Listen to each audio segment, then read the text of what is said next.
Hello बच्चों, the question says that consider a drop of rainwater having mass 1 gram falling from a height of 1 kilometer. It hits the ground with a speed of 50 meter per second. Take G constant with a value of 10 meter per second square. The work done by the gravitational force and second one is resistive force of air H, and the options are minus 10 joule and minus 8.25 joule. Option B is 1.25 joule and minus 8.25 joule. Option C is 100 joule and 8.75 joule. And option D is 10 joule and minus 8.75 joule. तो इसका लिखते हैं की concept का जो की concept होता है पहला लिखेंगे वर्क डन बाई ग्रेविटी या फिर ग्रेविटेशनल फोर्स, तो इसको हम WmG बोल देते हैं। ये सिंपली होता है mgh, ठीक है। यहाँ पे m मास है, g आपका कांस्टेंट है और h हाइट है। सेकंड यूज करेंगे work energy theorem. Work energy theorem ये क्या होता है, नेट वर्क डन जो होता है वो चेंज इन काइनेटिक एनर्जी के बराबर होता है, W नेट इक्वल्स डेल्टा के। ओके, अब आपको मास गिवन है 1 ग्राम और हाइट 1 किलोमीटर है और स्पीड है 50 मीटर पर सेकेंड, ठीक है। तो निकाल लेते हैं वर्क डन बाय ग्रेविटी सीधे सीधे। और देखिएगा ड्रॉप हो रहा है तो जो ग्रेविटेशनल फोर्स है वो नीचे लगेगा इस तरह से। अगर ये ड्रॉप इस तरह से मान लेते हैं, ठीक है, तो नीचे mg लगेगा इस तरह से और रेजिस्टिव फोर्स इस तरह से ऊपर लगने वाला है, ठीक है।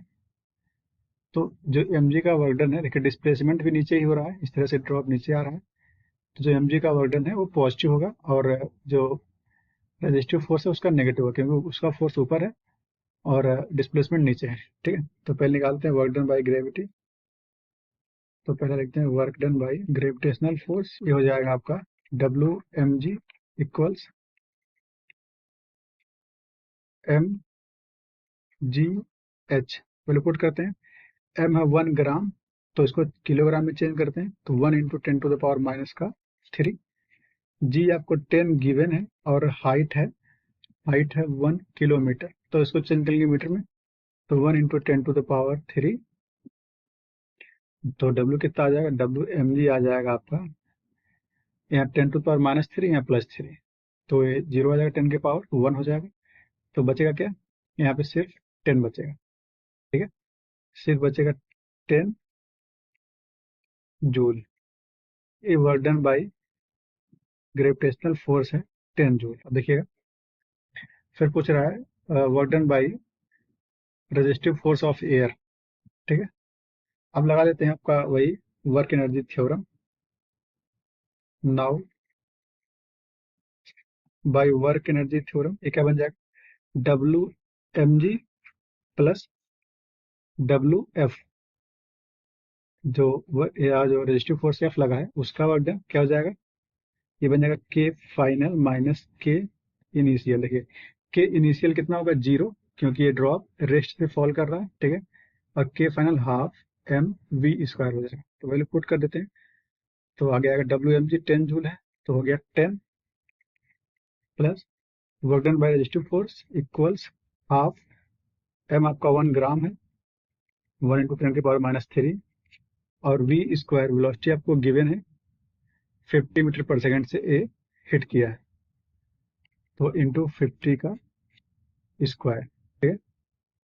तो WF क्या हो जाएगा, यहाँ पे WF हो जाएगा, यहाँ देखिएगा 1/2 इंटू यहाँ कितना हो जाएगा 50 × 50 हो जाएगा 2500, ठीक है, और इंटू 10⁻³ और ये जाके -10 हो जाएगा, -10, ठीक है। तो WF हो जाएगा यहाँ पे, इसको 2.5/2 हो गया, तो 1.75 बचेगा यहाँ पे, ठीक है। देखिए यहाँ पे 2.5 होगा अपॉन 2 हो जाएगा, तो सॉरी 1.75 नहीं बचेगा, यहाँ बचेगा 1.25, तो 1.25 माइनस 10, तो W बचेगा माइनस का 8.75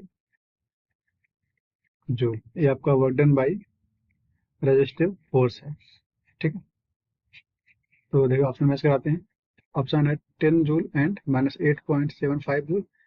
तो option option D is correct. Okay, और बाकी ऑप्शन रॉन्ग है। Hope you understood it well. All the best.